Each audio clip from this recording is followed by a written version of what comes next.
Jeff, alcoholic and addict, and I'm practicing the 12 steps.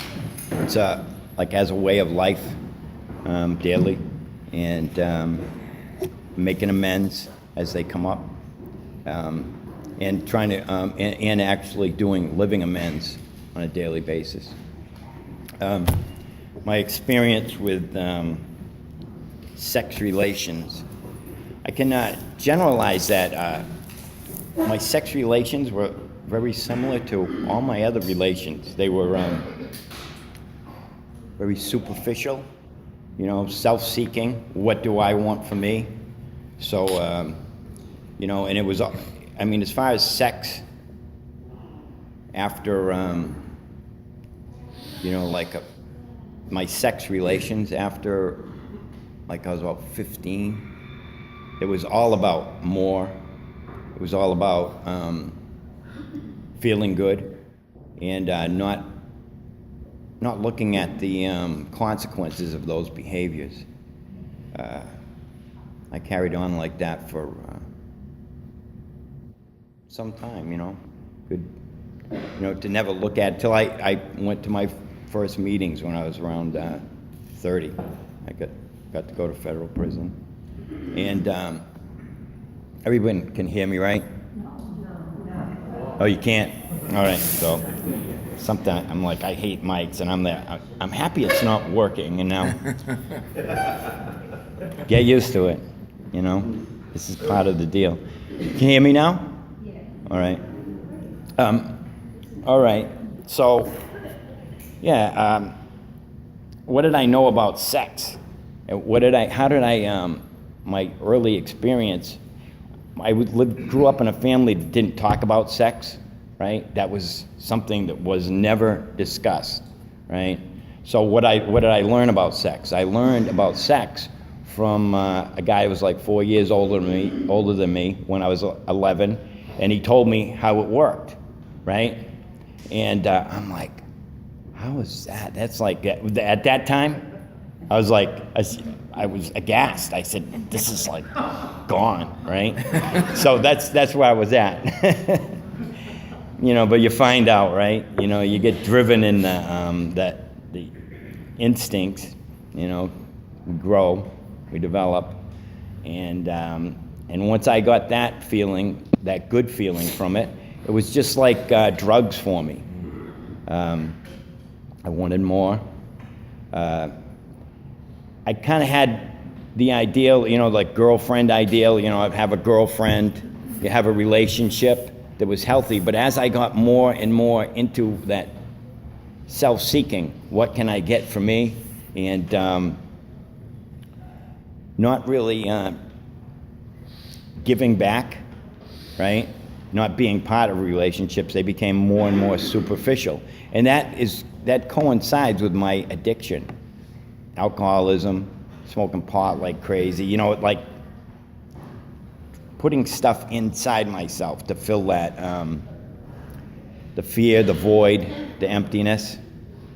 All right, so reviewing that conduct over the years past, where had I been selfish, dishonest, and inconsiderate? Whom had I hurt? Well, until I, looked at this work and wrote it down, I never even considered that I had hurt anybody through my sex behaviors, and the truth is, I have amends to make on some of those behaviors that I've looked at them, and they're not really amends that I can make directly, but I can change my behavior today, and a lot of that is I have a few brothers, right? So they had girlfriends. So I would go after their girlfriends, wrong behavior, right? But I medicated that. All my wrongs I would medicate in some way, never to stop and take a look at, like, Jeff, this is wrong. I was so busy filling myself up with things to numb myself in different ways. I had a girlfriend I met in college when I was in my 20s, and always fearful of loss and abandonment. I maintained a steady girl and then 3 on the side, right? And how did I do that? You know, I had to make a lot of money, right? So since I would do anything to get anywhere I needed to go, I sold pot, I sold drugs, right? And so I'm thinking this whole time I'm living the life, right? And really I'm like not being who I am today, who I want to be. My relations are totally different from doing this work. I went up to Milford, I think Saturday night, not Saturday night, like Thursday night, or something, Wednesday night, whatever. And I went up there with my sponsor, and we spoke about this, an ideal for my sex relations. I have a 7-year-old boy, 14-year-old boy. I spend a lot of time with them. So while we don't have sex, right, I have relations with them. My relations are really, really good with them. I'm honest, open. When I make a mistake, I make amends to them. I made amends to my 7-year-old this morning because I got snappy with him when I'm not getting what I want. I react, right? But if I'm honest about that, I can grow, right? So my ideal is, we said, that's your ideal. You have an open, honest relationships. I never had that in my sex relations. They were just like, this is sex, and that's good enough, right? And so I actually deprived myself of good relationships with people that could have happened, but because I was only into Jeff, that me thing, which only causes more suffering for myself and others. It's a reaction to my fear of, in many different aspects, right? I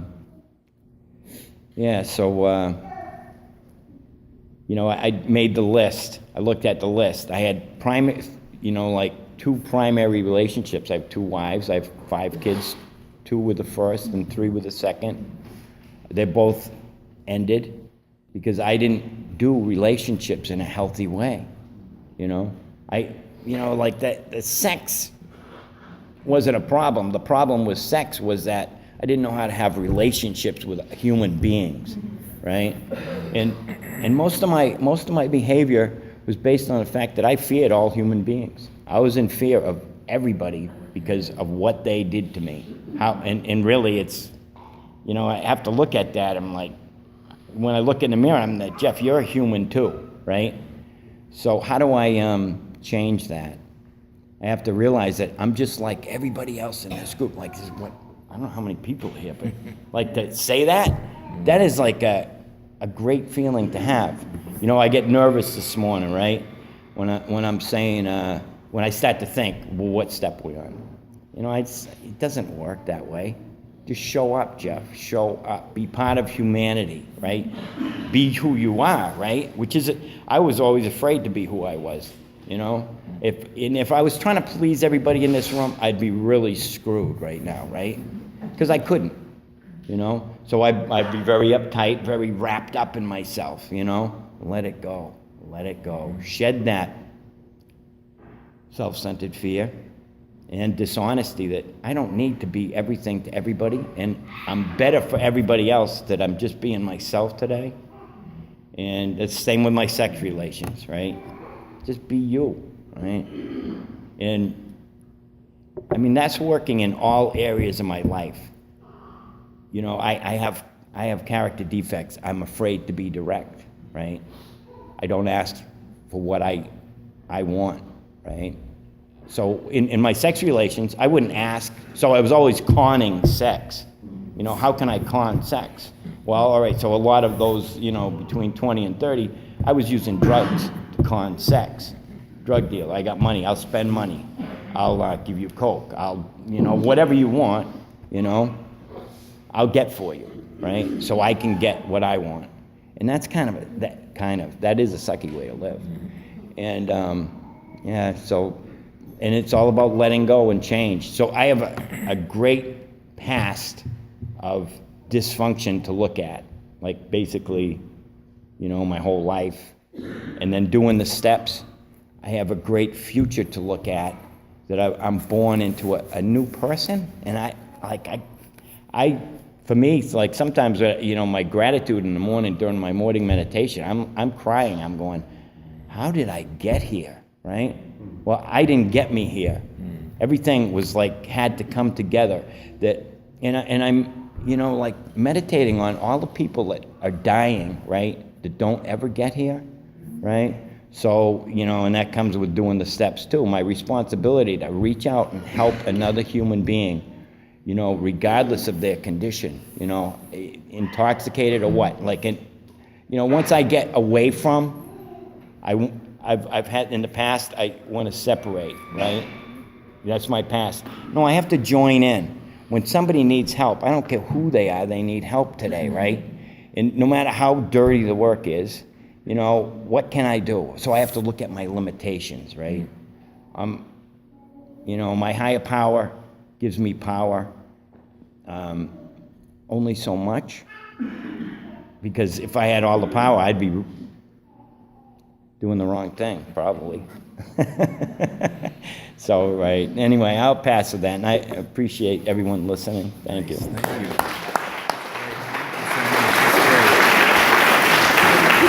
Okay, so I'm going to take some time. I'm going to do the seventh condition, which states that every AA group ought to be fully self-supporting, declining outside contributions.